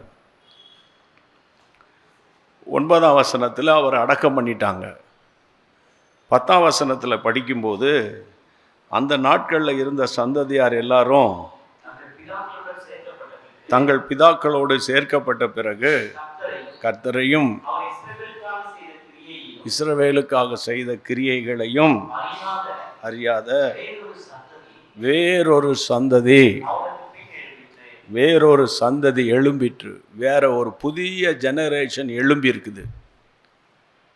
அந்த ஜெனரேஷனுடைய குவாலிஃபிகேஷன் 2 குவாலிஃபிகேஷன். ஒன்று, ஆண்டவரை அறியலை. 2வது குவாலிஃபிகேஷன்னா இஸ்ரவேலுக்காக கர்த்தர் செய்த கிரியைகளை அறியாத. ஒன்று, ஆண்டவர் அறியலை. இப்போ நான் என் பிள்ளைகளுக்கு ஆண்டவரை பற்றி சொல்லி வளர்த்துருந்தா என் பிள்ளைகள் கர்த்தரால் போதிக்கப்பட்டிருக்கோம். நான் பாட்டுக்கு வேலைக்கு போகிறதும் வர்றதும், ஸ்கூலுக்கு போகிறதும் வர்றதும், கம்பெனிக்கு போகிறதும் வர்றதும், வீட்டு வேலை செய்கிறதுக்கு போகிறதும் வர்றதும், பிள்ளைகள் ஸ்கூலுக்கு போச்சா இல்லையா, போயிட்டு வந்துட்டாங்களா, அவங்க டியூஷனுக்கு தான் போயிருக்காங்களா, என் பிள்ளைங்க எந்த கிளாஸ் படிக்கிறாங்க, என்ன மார்க் வாங்கியிருக்காங்க, என் பிள்ளையினுடைய ஃப்ரெண்ட்ஸ் யார், இதெல்லாம் பற்றி புரியாமல் நான் பாட்டுக்கு வேலைக்கு போயிட்டு வந்துக்கிட்டு இருந்தேன்னா அந்த பிள்ளைகளுக்கு தாயினுடைய அன்பு இல்லாமல் போயிடும். இதில் இன்னொரு பிரச்சனை இருக்குது, சிங்கிள் பேரண்ட். அப்படின்னா என்ன அர்த்தம்னா, உங்கள் எல்லாருக்கும் தெரியும், தகப்பனார் விட்டுட்டு போயிருப்பான் அல்லது மரித்து போயிருப்பாங்க. அந்த தாயால் அந்த பிள்ளைகளை கவனிக்க முடியாது. அந்த பிள்ளைகளுக்குள்ள மற்ற தகப்பன்மார்கள் நடந்து கொள்கிறதை பார்க்கும்போது அந்த பிள்ளைகளுக்கு உளவியல் துறையாக மென்டலி அவங்க ரொம்ப அப்செட் ஆயிடுவாங்க. இன்னொரு பக்கம் வீட்டுக்குள்ளே இருக்கிறவருடைய குடிப்பழக்கம், அது நம்ம தமிழ் குடும்பத்தில் ரொம்பவே இருக்கும். லட்சக்கணக்கான சம்பாதிக்கிறவங்க கூட ஒழுங்காக இருப்பாங்க. சில ஆயிரங்கள் சம்பாரிச்சுக்கிட்டு அது அவ்வளவும் குடிச்சு அந்த குடி வெறியினால் மனைவியை கேவலமான வார்த்தையினால் மனைவி பேச, இவங்க அவங்க பேச, வீட்டுக்குள்ள கணவன் மனைவிக்கிடையே அடிக்கடி சண்டைகள் வரும்போது அந்த பிள்ளைகளுடைய மனது பாதிக்கப்படுகிறது. ஒன்று சிங்கிள் பேரண்ட், ஒன்று அப்பா மட்டும் இருப்பாங்க, இல்லைன்னா அம்மா மட்டும் இருப்பாங்க. அந்த பிள்ளையை வளர்க்க வேண்டிய விதத்தில் வளர்ப்பதற்கு சரியான ஒரு போதனை இருக்காது. 2வது குடி, 3வது குடும்ப சண்டை, 4வது சோஷியல் மீடியா. இதுதான் பிள்ளைகள் கெட்டு போவதற்கு அதிகபட்ச காரணங்கள் என்று கர்த்தருடைய பிள்ளைகளை உளவியல் துறை சொல்லுகிறது. ஆனால் நான் இன்னைக்கு உங்களோடு என்ன பேச விரும்புகிறேன், யோசுவா காலத்தில் இருந்த சந்ததி எல்லாரும் மறிச்சிட்டாங்க. அடுத்த ஜெனரேஷன் வருது. அந்த ஜெனரேஷனை பார்த்து கேட்டால் அவங்க சொல்கிறாங்க, கர்த்தரை எங்களுக்கு தெரியாது, இஸ்ரவேல் ஜனங்களுக்காக கர்த்தர் செய்த கிரியைகள் எங்களுக்கு தெரியாது அப்படின்னு அந்த ஜனங்கள் சொல்கிறாங்க. அப்படின்னா என்ன அர்த்தம், அந்த பிள்ளைகளுடைய பெற்றோர் ஆண்டவரை பற்றி சொல்லி கொடுக்கவில்லை. காலையில் எழும்பின உடனே பைபிள் படித்து ஜெபம் பண்ணணும். நைட்டில் நம்ம ஒரு 10 நிமிஷம் ஜெபம் பண்ணிடலாம். அப்பா அம்மா நம்ம 2 பேரும் சேர்ந்து பிள்ளைகள் தலையில் கை வச்சு ஜெபம் பண்ணணும். பிள்ளைகள் சீக்கிரம் படுத்துட்டாங்கன்னா நைட்டில் தலையில் கை வச்சு என் ஒய்ஃப் ஜெபம் பண்ணுவாள், நான் ஜெபம் பண்ணுவேன். இப்போ ஜெபம் இல்லாத வீடு, கூரை இல்லாத வீடுன்னு நம்ம தமிழ்நாட்டில் அப்போ சொன்னாங்க. ஆனால் சமீபத்தில் ஒரு தேவ மனிதன் சொன்னார், குடும்ப ஜெபம் இல்லாத வீடு 4 சுவர் இல்லாத வீடு. அப்போ நிறைய வீடுகளில் குடும்ப ஜெபமே இன்னைக்கு இல்லை. குடும்ப ஜெபம் இல்லாததுனால ஆளாளுக்கு ஒவ்வொரு நேரத்தில் வர்றது, சாப்பிட்றது, படுக்கிறது, போகிறது, வர்றது, சரியான கம்யூனிகேஷன் கிடையாது, சரியான தொடர்பு இல்லை. ஏன்னா அவங்க கர்த்தரை அறியவில்லை. ஏன் அறியலை அப்படின்னா ஆதியாகமம் 18ஆம் அதிகாரம், ஆதியாகமம் 18:19 படிங்க பார்ப்போம். 18 ஆபிரகாமுக்கு மறைப்பேனோ?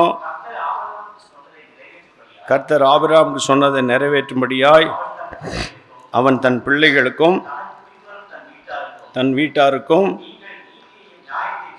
நீங்கள் தன் பின் வரும் வீட்டாருக்கு நீங்கள் நீதியையும் நியாயத்தையும் செய்து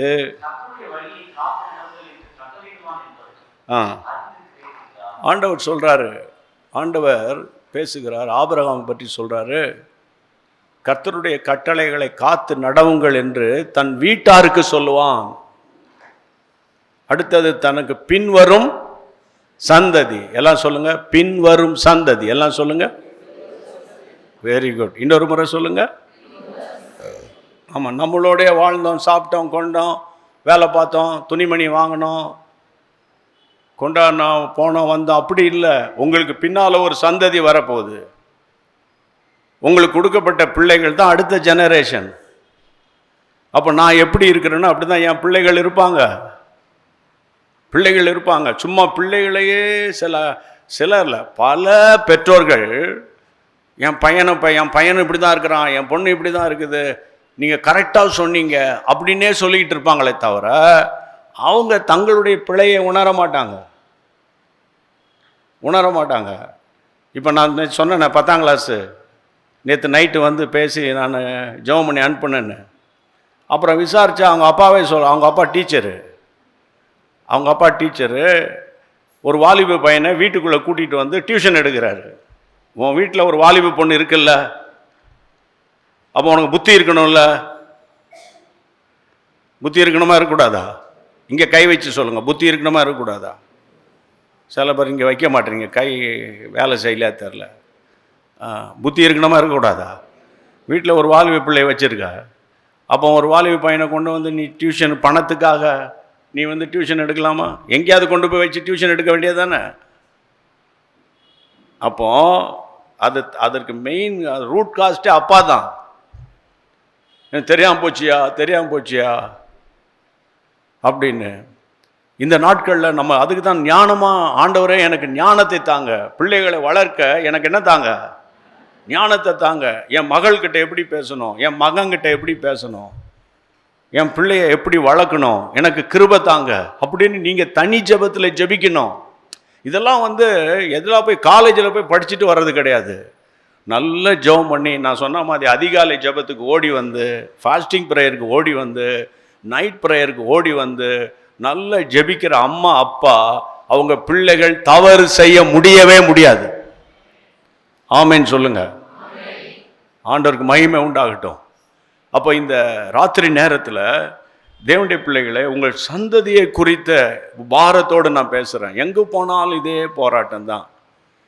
நல்ல இதில் இன்னொரு விஷயம் என்ன தெரியுமா, நல்ல ஜெபிக்கிற குடும்பத்தில் தான் ரொம்ப போராட்டம் வரும். சில வீட்டில் ஜபமும் கிடையாது, ஒன்றும் கிடையாது, புருஷனும் தண்ணி அடிப்பான், ஒய்ஃபும் தண்ணி அடிப்பான்.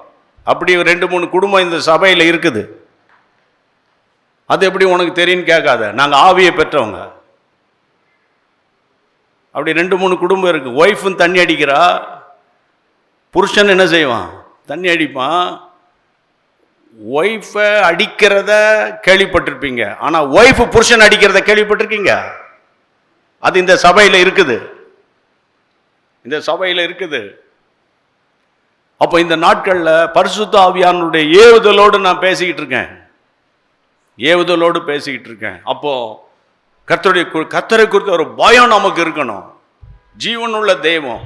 நம்ம இந்தியாவில் இப்போ உள்ள சராசரி நம்முடைய ஜனத்தொகை 143 கோடி. 143 கோடியில் 143 கோடியில் கிறிஸ்தவர்கள் வந்து 2-3% தான். அந்த 2-3%ல் இயேசுவை அறிந்த, இப்போ பாருங்க, இன்னைக்கு கூட்டம் நடக்குன்னு தெரியும். இன்னைக்கு நமக்கு கூட்டம் நடக்குன்னு தெரியுமா தெரியாதா? தெரியும். ஒரு கூட்டம் வரல, அவனும் தீபாவளிக்கு பட்டாசு வெடிச்சுக்கிட்டு இருப்பான் உட்காந்து. புரியுதா உங்களுக்கு? அதுதான் உணர்வில்லாத கிறிஸ்தவங்க, மனம் திரும்பாத கிறிஸ்தவங்க, பாவ மன்னிப்பின் நிச்சயம் பெறாத கிறிஸ்தவங்க.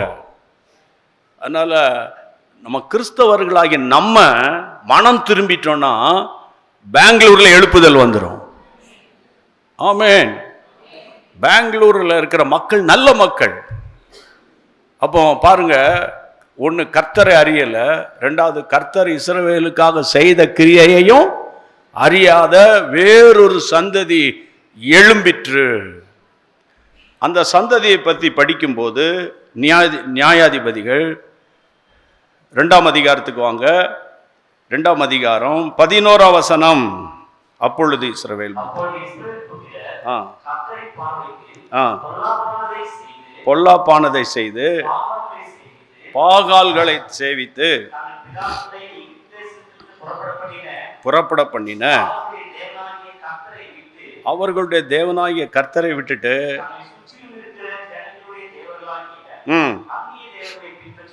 அந்நிய தேவர்களை பின்பற்றி போய் அவர்களை பணிந்து கொண்டு,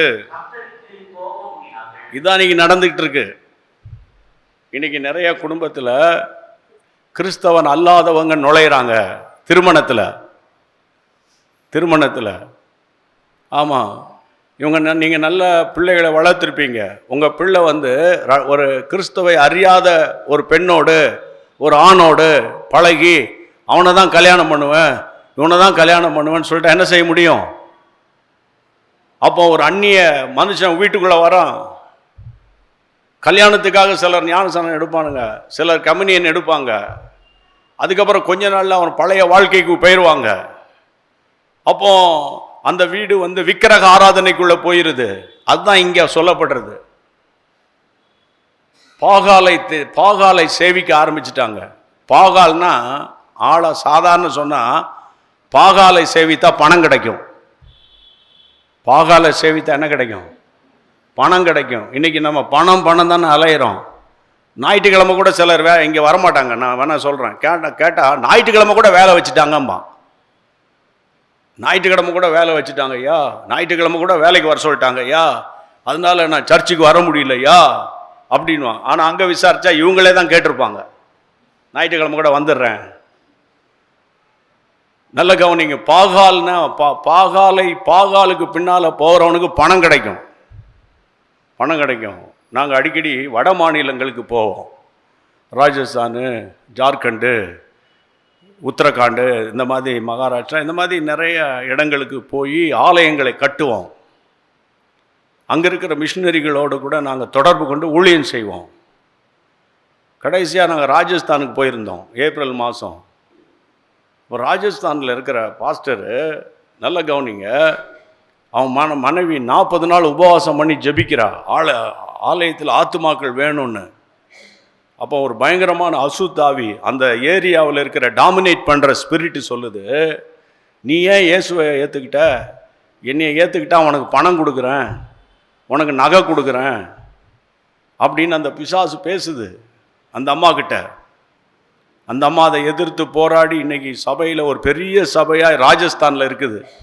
ஜோத்பூர் சிட்டியில் அந்த சபையில் இருக்கிற 100கணக்கான விசுவாசிகள் மார்வாடிஸ். இப்போ பெங்களூரில் மார்வாடிஸ் நம்ம சர்ச்சுக்கு வராங்களா? வராங்க. அந்த சர்ச்சில் எனக்கே அதிர்ச்சியாகி போச்சு. மார்வாடி பெண்கள் அழுது ஜெபம் பண்ணுது, மார்வாடி ஆண்கள் அழுது ஜெபம் பண்றாங்க. நம்ம ஊர்ல ஒரு மார்வாடி ஆலயத்துக்கு கொண்டு நம்மளே வர முடியலையே. ஆனா கிறிஸ்துமஸ் அன்னைக்கே பாருங்க, இப்பவே சொல்லிட்டு போறேன், உட்கார்றதுக்கு இடம் இருக்காது. என்ன சொல்றீங்க? எதுக்கு வராங்கன்றீங்க? துணியை காட்டுறதுக்கு அத்தனை பேரும் வந்துடுவாங்க. இந்த இடம்லாம் பிடிக்காது. வெளியே பந்தலுக்கு சேருக்கிறெல்லாம் போட்டுக்கிட்டு ஏதாவது ஒன்று பண்ணாதான் ஆத்துமாக்கள் உட்கார முடியும். ஏசப்பாவை எத்தனை வருஷம் இப்படி ஏமாத்துறது இல்லை? எத்தனை வருஷம் ஏமாத்துறது? பண்டிகை கிறிஸ்தவங்களா இனி நம்ம இருக்கக்கூடாது. திங்கக்கிழமையிலிருந்து எழுப்புதல் வரப்போகுது. அல்ல இல்லையா? சொல்லிருங்க. ஆமென். ஆண்டவருக்கு மகிமை உண்டாகட்டும். அப்போ இந்த நாட்களில் கர்த்தருடைய நாமத்தில் நான் உங்களுக்கு ஏதோ இந்த வார்த்தையை பேசிட்டு தான் போகணும்னு நான் வந்தேன். ஆனால் இங்கே பேசிகிட்டே இருக்கும்போது ஆவியானவர் எனக்கு உணர்த்துறாரு, நான் நைட் ப்ரேயர் கிடையாது, அதிகாலை ஜெபம் கிடையாது, உபவாச ஜெபம் இருக்குது, ஏதோ கொஞ்சம் பேர் வந்துட்டு போகிறாங்க, அவ்வளோதான். ஆண்டவர் எனக்கு உணர்த்தினார். அதனால தான் நான் உங்களோடு பேசுகிறேன். திடீரென்று கர்த்தராகிய இயேசு வருவார். வருவாரா வரமாட்டார்? ஏசப்பா சீக்கிரம் வருவார். ஆமேன் சொல்லுங்க. ஆமேன் வருவார். எப்போ வருவார் சொல்லுங்க? Very good. தெரியாது. இன்னொரு முறை சொல்லுங்க. உங்க கர்நாடகாவில் ஒரு ஊர் சொல்ல மாட்டேன், ஒரு பாஸ்டர் என்ன பண்ணிட்டாரு, போன செப்டம்பர் 23 ஏசப்பா வந்துருவாருன்னு சொல்லிட்டான். ஒரு 38-37 வயது மதிக்கத்தக்க ஒரு பாஸ்டர் 22 நைட்டே போய் சர்ச்சில் உட்காந்துட்டாங்க விசுவாசிகள்லாம். ஏசப்பா வந்துட்டு அப்படியே நம்ம என்ன செஞ்சிடணும், போயிடணும். நகையை பணத்தெல்லாம் கொண்டு போய் சர்ச்சில் கொடுத்துட்டு உட்காந்துட்டாங்க. ஒரு அம்மா சொல்லிருக்கு, கத்திரிக்காய் வாங்க போக கூட பயமாக இருக்குது, ஏசப்பா வந்துட்டாருன்னா என்ன பண்ணுறதுன்னு. 23 ஃபுல்லாக உட்காந்து பார்த்தாங்க, அவர் வரல. 24 உட்காந்து பார்த்தாங்க, வரல. அப்புறமா அந்த எனக்கு தகவல் கொடுத்த அந்த அம்மாவை, அந்த ஒரு சகோதரன், அந்த அம்மாவுக்கிட்ட கொஞ்சம் அந்த பாஸ்ட் ஃபோன் நம்பர் எனக்கு கொஞ்சம் கொடுன்னு கேட்டேன். அந்த அம்மா பயந்துருச்சு. அப்புறம் நான் ட்ரேஸ் அவுட் பண்ணி ஃபோன் நம்பர் பார்த்துட்டேன். நான் ஃபோன் பண்ணி பேசினேன் அவர்கிட்ட. ஏன் தம்பி இப்படி பண்ணுறீங்க, ஏன் இப்படி சொல்கிறீங்க? இல்லை, அவன் ஒத்துக்க மாட்டேன்றான். எப்பவுமே ஒத்துக்க மாட்டானுங்க. கள்ள உபதேசங்கள் பெருகி கொண்டிருக்கிற காலம், கள்ள தீர்க்கதரிசிகள் பெருகி கொண்டிருக்கிற காலம், பொருளாதாரத்தை பற்றி பேசுகிற ஒரு காலம். உனக்கு பணம் கிடைக்கும், அது கிடைக்கும், இது கிடைக்கும், காரு கிடைக்கும். உங்கள் பெங்களூரில் 2-3 பேர் அப்படி இருக்கானுங்க. இங்கே வந்தால் உனக்கு கார் கிடைக்கும், அது கிடைக்கும், இது கிடைக்கும். கர்த்தருடைய நாமத்தினால சொல்கிறேன், இந்த கடைசி காலத்தில் நீங்கள் ஏமாந்து போகக்கூடாது. இயேசு சீக்கிரம் வருகிறார். ஆமேன். அவனுக்கு நான் அளிக்கும் பலன் என்னோட கூட வருகிறது என்று ஆண்டவர் சொல்லியிருக்கிறாரு. அப்போ இப்போ 8:30, ஏன்னா சிலர் கொஞ்சம் தூரமாக போயிட்டு வீடு போய் சேர்றதுக்கு 9 மணி ஆகலாம், சிலருக்கு ஆகலாம், சிலர் பக்கத்திலே இருப்பீங்க. இப்போ என் பிரசங்கத்தை அறகுறையாக நிறுத்துகிறேன், நேரத்தை கருத்தில் கொண்டு. இப்போ இன்னைக்கு நான் என்ன சொல்லியிருக்கிறேன், கர்த்தருடைய பிள்ளைகளை அடுத்த சந்ததிக்காக நம்ம ஜெபிக்காமல் விட்டுட்டோன்னா நம்ம கணக்கு ஒப்புவிக்கணும்.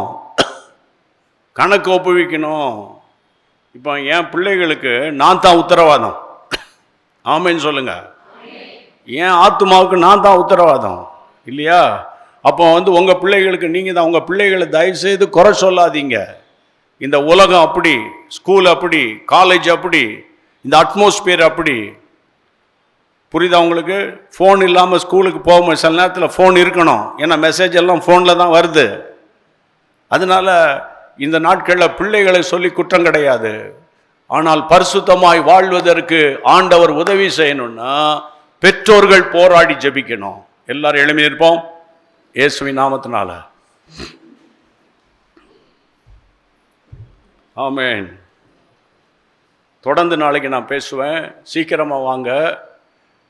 உங்களுக்கு தெரிந்த உங்களுடைய சபை, மற்ற சபையெல்லாம் வேணாம், உங்கள் சபையில் இருக்கிற விசுவாசிகளை நாளைக்கு இப்போ நைட்டில் போய் ஒரு 10 பேருக்கு ஃபோன் பண்ணி, அல்லது நாளைக்கு பகலில் ஃபோன் பண்ணி, இந்த சபையில் நல்ல ஜெபம் போயிட்டுருக்குது, திங்கக்கிழமையிலேருந்து அதிகாலை ஜெபம் நடத்த போகிறாங்க, சரியா? இந்த மாதம் கடைசிலையோ அல்லது அடுத்த மாதத்துலேருந்து இரவு ஜெபம் தொடங்க போகிறாங்க, ஆண்டவர் பெரிய காரியம் செய்ய போகிறார் அப்படின்னு நீங்கள் சொல்லி மாத்துமாக்களை நாளை கூட்டிகிட்டு வாங்க. கண்களை மூடி தலைகளை தாழ்த்தி ஜெபம் பண்ணுவோம்.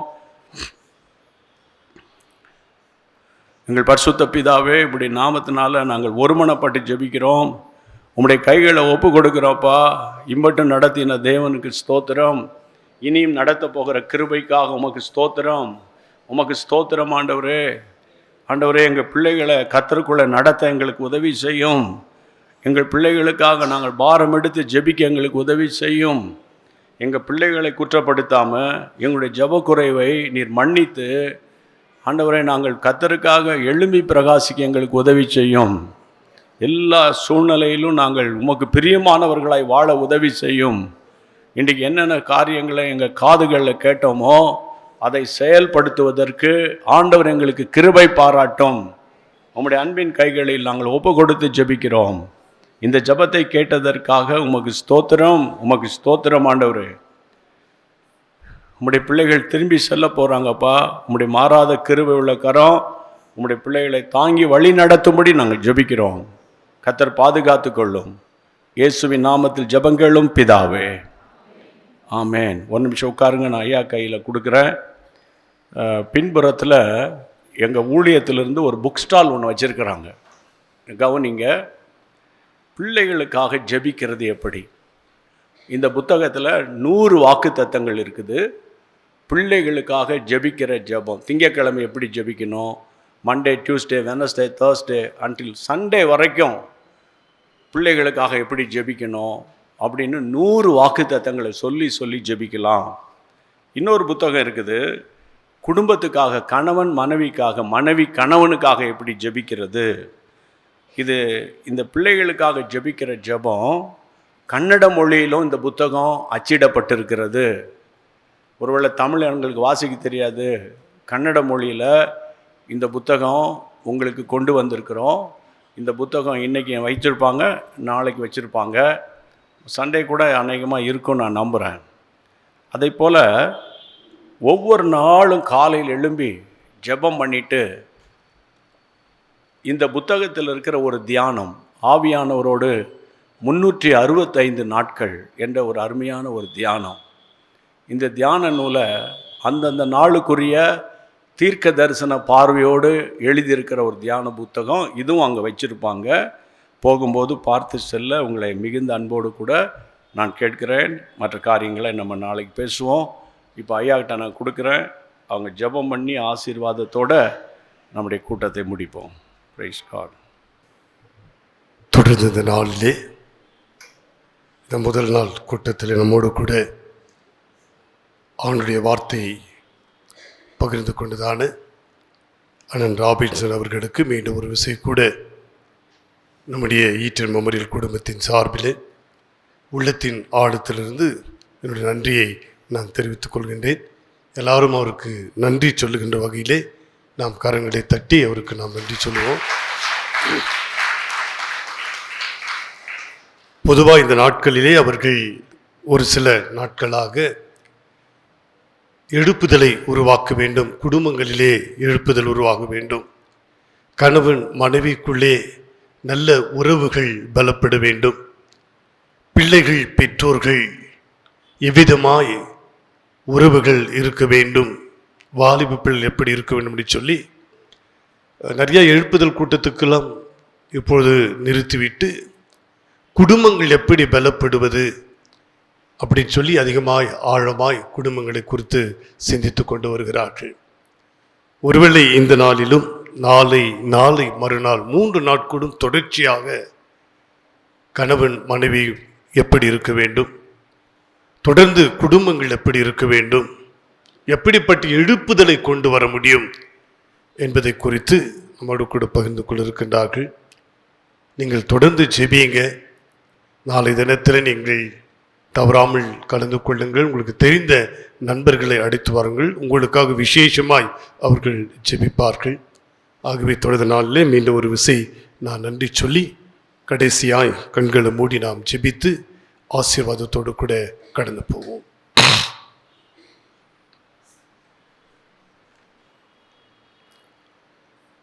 எல்லா ஊற்றுகளுக்கும் ஆண்டவராக இருக்கிற நல்ல தகப்பனே, ஆண்டவரே, இந்த இரவுக்காக உமக்கு நன்றி செலுத்துகிறோம். தாகத்தோடு, பாரத்தோடு, உடைந்த இருதயத்தோடு, கவலையோடு, கண்ணீரோடு, அமைதி இல்லாமல், சமாதானம் இல்லாமல், சந்தோஷம் இல்லாமல் இன்றுடைய திரு சமூகத்துக்கு வந்திருக்கிற எல்லா பிள்ளைகளுடைய கரங்களில் கொடுக்கிறோம் சுவாமி. கர்த்தர் அவர்களை ஆஸ்வதிப்பீராக. இப்பொழுதும் அடியானை கொண்டு குடும்பங்கள் எப்படி இருக்க வேண்டும் என்பதை குறித்து எங்களோடு கூட சொன்ன வார்த்தைகளுக்காக நன்றி செலுத்துகிறோம். தகப்பனே, வந்தவர்கள் யாரும் வெறுமையாய் போகாதபடி தன்னை முழுமையாய் உமக்கென்று ஒப்புக் கொடுத்திருக்கிற பிள்ளைகள், ஆண்டவரே, நாங்கள் வீடுகளுக்கு சென்று ஒவ்வொரு பிள்ளைகளும் முதலாவது தன் குடும்பத்தில் ஒரு மிகப்பெரிய எழுப்புதலை கர்த்தர் நீ உருவாக்க வேண்டுமா ஜெபிக்கிறோம். ஆண்டவரே, எங்கள் குடும்பங்கள் எழும்பி பிரகாசிக்கிற ஒரு நல்ல கிறிஸ்துவ குடும்பங்களாய் நீர் எங்களை உருவாக்க வேண்டுமா ஜெபிக்கிறோம். ஆண்டவரே, ஆண்டவரே, நாங்கள் பெயருக்கு, கடமைக்கு, கட்டாயத்திற்கு, பாரம்பரியத்திற்கு கிறிஸ்தவர்களாய் இல்லாதபடி உமக்கென்று வைராக்கியமாய் உமக்கென்று வாழ்கின்ற ஒரு புதிய சந்ததியை கர்த்தர் நீர் உருவாக்க வேண்டுமா ஜெபிக்கிறோம் சுவாமி. அப்படிப்பட்டதான பாரத்தை தகப்பனே நீர் என்னுடைய பெற்றோருக்கு தர வேண்டுமா ஜெபிக்கிறோம். என்னுடைய பெற்றோருடைய வாழ்க்கையை ஒரு நல்ல சாட்சியுள்ள ஒரு வாழ்க்கையாய் மாற்றும்.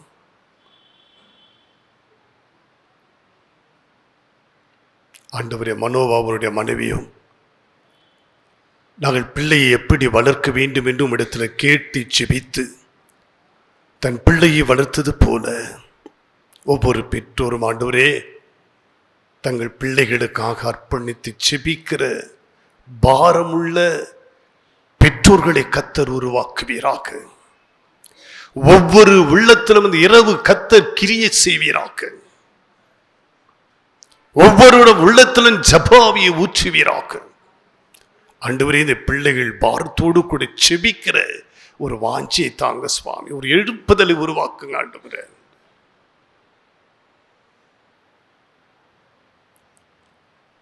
ஆண்டவரே, இம்மட்டும் எங்களை வழிநடத்தின கடவுள் தொடர்ந்து எங்களை வழிநடத்தும்.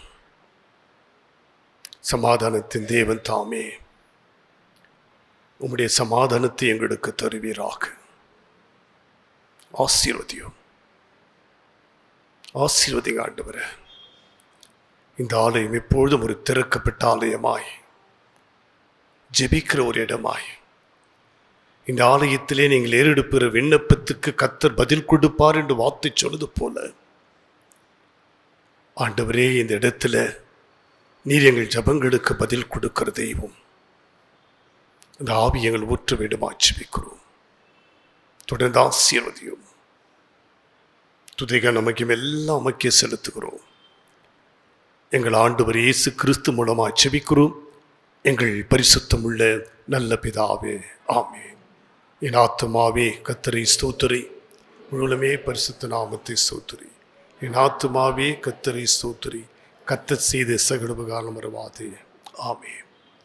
நம்முடைய ஆண்டவராகிய இயேசு கிறிஸ்துவின் கிருபை, பிதாவாகிய கடவுளின் அன்பு, பரிசுத்த ஆவியானுடைய ஐக்கியமும் வழிநடத்துதல் சமாதான கூட்டுறவு நம் அனைவரோடும், நம்முடைய குடும்பங்களோடும், நம்முடைய பிள்ளைகளோடும் இன்று சதா காலங்களிலும் தங்கி நிலைத்திருப்பதாக.